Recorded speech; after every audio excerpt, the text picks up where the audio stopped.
Well, actually, as I'm seeing it, it looks like maybe we are live. I apologize if we these technical details are challenging for me periodically. There's Rosalind. Awesome. Okay, thank you, Rosalind. So now I know we're live. I just wasn't seeing confirmation, so I appreciate your patience with me and wrestling with our technical um, details here. All right, so back to business. We're talking about wanting and having. And I think so many of us are into manifesting, and there are nuances around this manifesting thing where we can feel ourselves wanting something so much that our teeth hurt. Um, oh, okay. So Rosalind says seeing on YouTube, but not EWN Facebook. Okay. Well, at least you're on YouTube. Thank you for that. And I'm just going to continue with this until, and then we'll troubleshoot for tomorrow. Anyway, um, when we want something really badly, what we're doing in a certain way is affirming not having it. This is a little bit paradoxical, right? Because we want what we want, we're going for what we want, and we're intentioned about wanting what we want. And then we might get impatient about what we want. And that impatience is creating resistance. And so it's ironic, I get it, that the depth of our desire can be actually frustrating the actual fulfillment of that desire. Good morning, Sue. It looks like we're good to go at this moment. Thank you. And we'll work through whatever technical elements there are after this. So I really appreciate your support, Sue. Sue and Dido are the folks that kind of take care of all the technical details behind the scenes for Enlightened World Network. So we have them to be thanking for this wonderful platform. Anyway, so when we think of the word want, what is it? It's something missing, right? And when we talk about having, we're in the experience of having. A great example was you have your cell phone. Whoops, you have your cell phone, and do you want your cell phone? You have it. You have it. And are you it's a very natural part of your being. I guess maybe there's an irony to that too, but we'll skip over that piece. But it's a very part it's a fundamental part, or it's something that is almost assumed. It's something that you're comfortable with. It's something that you're integrated with in your life.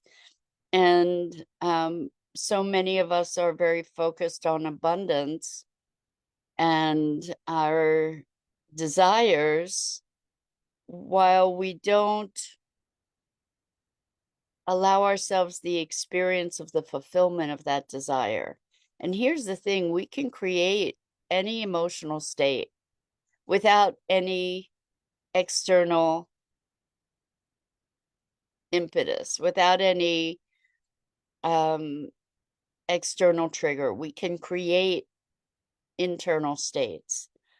And so this notion of creating abundance is about experiencing the abundance that we already have.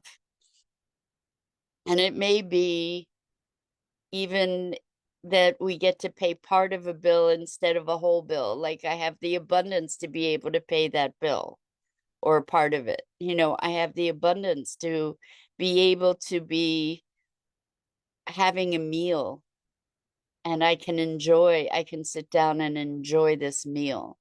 There are multitudes of areas in our lives that we can experience our abundance and the joy around that. And as we put our energy there in that enjoyment amplifies and multiplies.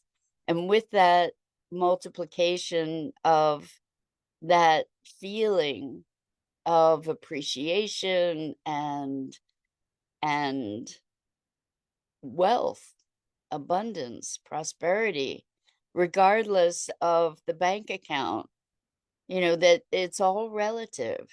And as we experience that, it invites more. Where we put our energy multiplies is really what we're talking about. So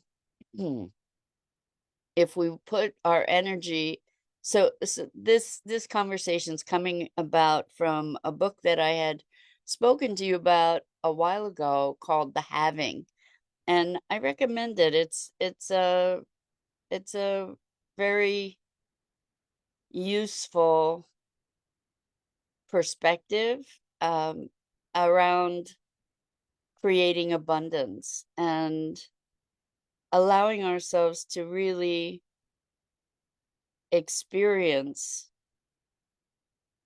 the energy of having, which amplifies the having, right? We do, no matter our circumstances, we do have a multitude of riches, no matter our circumstances, that eh, we can we can find the blessings.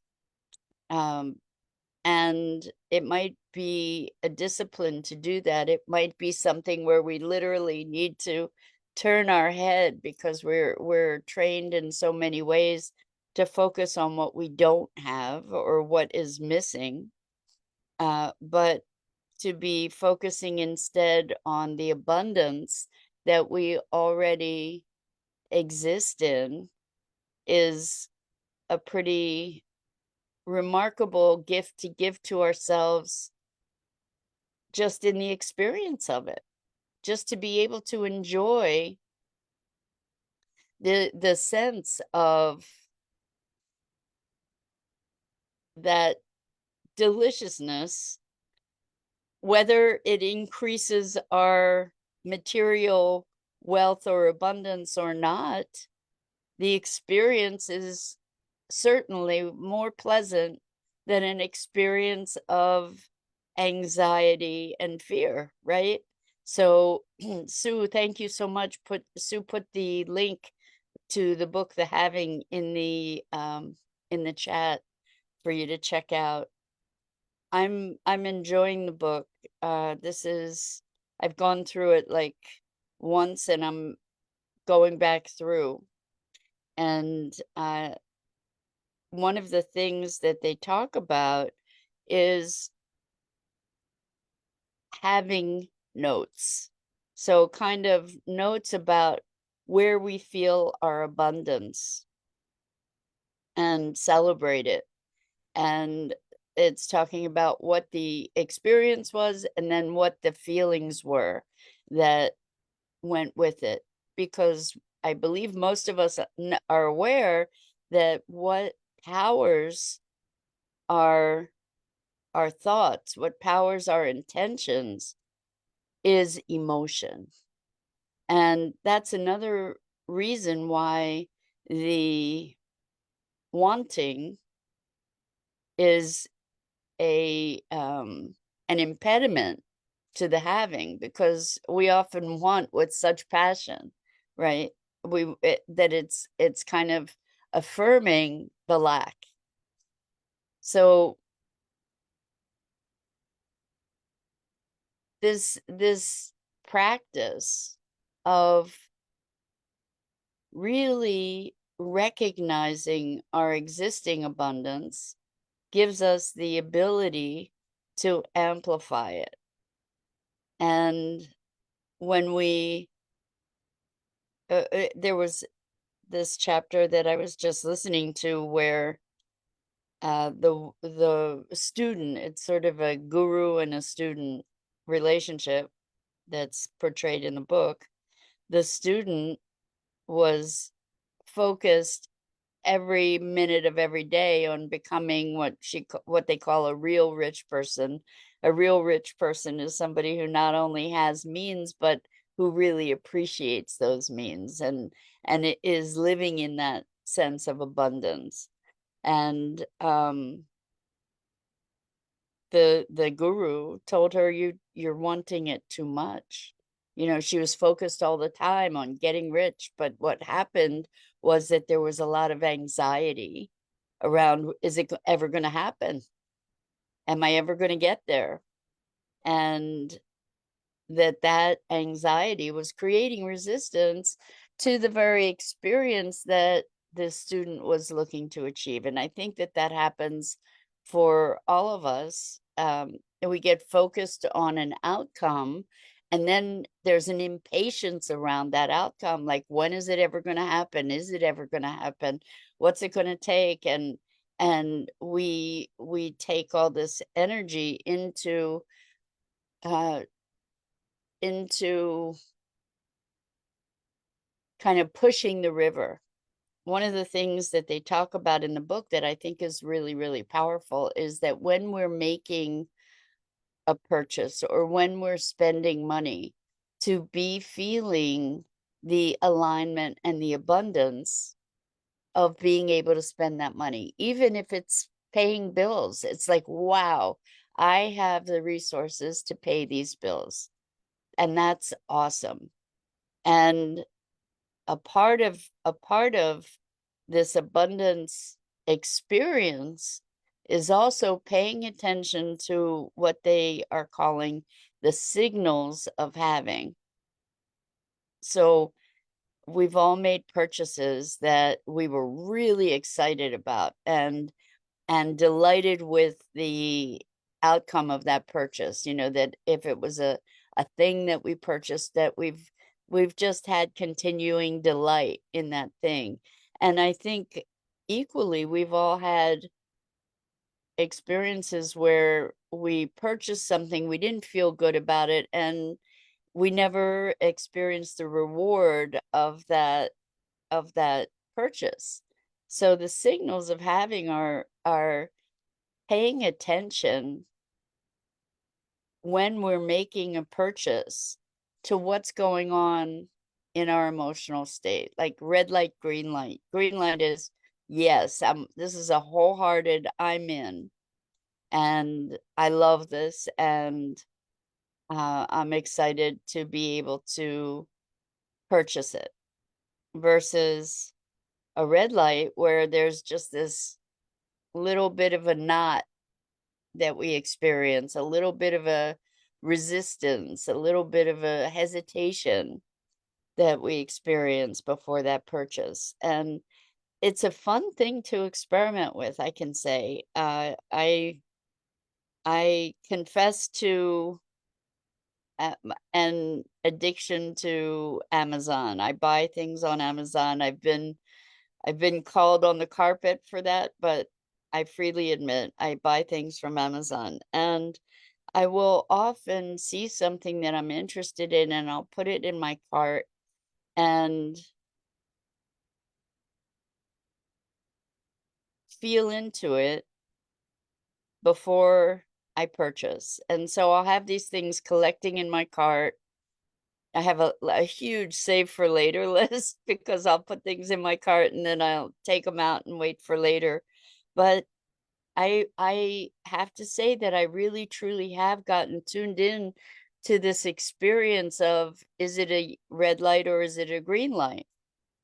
And I invite you to try that with your purchases, even in the grocery store, even in, online, in stores, whatever, red light, green light, and to honor those signals as a way to carry our abundance forward and into life. It really, what we're talking about is a sense of alignment and aligning our expenditures with our ourselves, with our center, with our core. Now, with bills, a lot of us feel resentful about having to pay bills. And this is a great practice to be able to move into a space before you pay that bill, to move into a space of abundance. Like, I have the money to pay this bill, or I have the money to pay part of this bill, even. You know, to be affirming the fullness rather than the emptiness of the glass, so to speak. And it opens up log jams to do this. So many of us are in fear around finance. And when we allow ourselves to fall into fear, we're creating that environment for ourselves. And it can take a very deliberate, concentrated attention to shift our perspective. However, that's one thing that we have the ability to do, that our emotions and our experience does not have to be dictated by circumstance, that we can transcend those circumstances and create a different framework, a different vantage point, a different viewpoint to alter our experience, to alter our energy around something. And at the very least, it feels better to be in an experience of abundance than it does in an experience of fear or anxiety. And our body shifts, our energy field shifts, our physiology shifts. So why not? What is there to lose? I'm not saying Dido, hi Dido. Oh, so wonderful to have you with us. Dido says this is such a powerful approach. Thanks so much. Um, well, I think this is the most important thing that we as humans can do in our lives, and particularly in times where we're fraught, is to take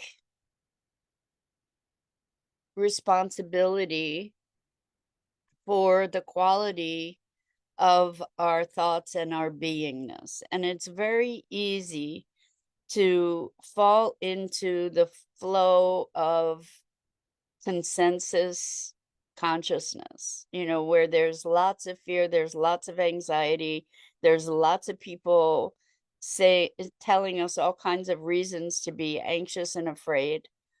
And it's up to us to become to take back our own agency. This is the one thing that we can do. And we are conditioned, socially conditioned, to be looking at scarcity and lack and competition and not enough and comparison and all of that. And it takes a deliberate act of will, but it's our lives that are at stake. It's the quality of our lives that are at stake. Or that is at stake. And that is something that we can steward. We can steward our lives. And again, as I said, it can take a deliberate effort to turn your head in a different direction. It takes practice to do that. But particularly with money, because it's such a foundational factor in our culture. If we can modify, transform our relationship with money and our own abundance, then it's going to amplify out into our experience and literally improve our health. So that's something that we can take in hand. That's something that we do have the ability to influence in a very, very profound way. So it's the end of the month, it's bill paying time for so many of us. I don't know about you, but when I used to pay bills, it was a traumatic experience. I would have such anxiety in my chest, and my body would just tense up. And um so Sue says, rethinking how I view money. As we appreciate the abundance in our lives, it it changes our point of view and reflects out into the world. Yeah, it really truly does. If I'm anxious and fearful about money, then that anxiety is present in all my interactions with everything. And it colors the way that I see the world. It becomes a place that's a scary place. Instead of, like, we all we all have stuff. We can be grateful. The fact is that stuff was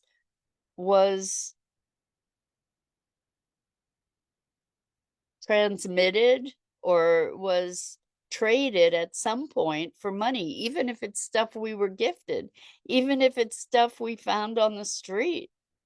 The things that we have are representations of abundance, but it's not that the more things we have, the more abundant we are. It's the abundance that we bring to that, to say, wow, I am surrounded by abundance. So Sue is saying, please like, comment, and share. Yes, please like, comment, and share. You're invited into this experience, and let's make it a collective experience of abundance, of having, of not just taking things for granted, but really being present to the richness that's all around us. And I remember when I had like $9 to my name, I would go walking along streets and window shopping and saying, all of this is my world. All of this is mine. And these other people, these stores, these places are curating all these things for me. It's all mine. It's all part of my world and part of the abundance of my world. And I don't have to dust those things or care for those things. They're somebody else is taking care of them, and I get to enjoy them. So that's another way to magnify our abundance. And that's it for this morning. So I'm Mira Rubin. This is the Core Connection, and I go live here each weekday morning at 9 a.m. Eastern on the Enlightened World Network Facebook page and YouTube channel. And I invite you to please like, follow, and share Enlightened World Network and me. The links are in the description. And Dido says, I love that idea. I get to enjoy things without having to dust them. I know, right? Anyway, it's always a privilege and a pleasure to have the opportunity to share these morning musings on what it is to be human. And I'm so grateful to you and for this opportunity. So lots of love. Until next time.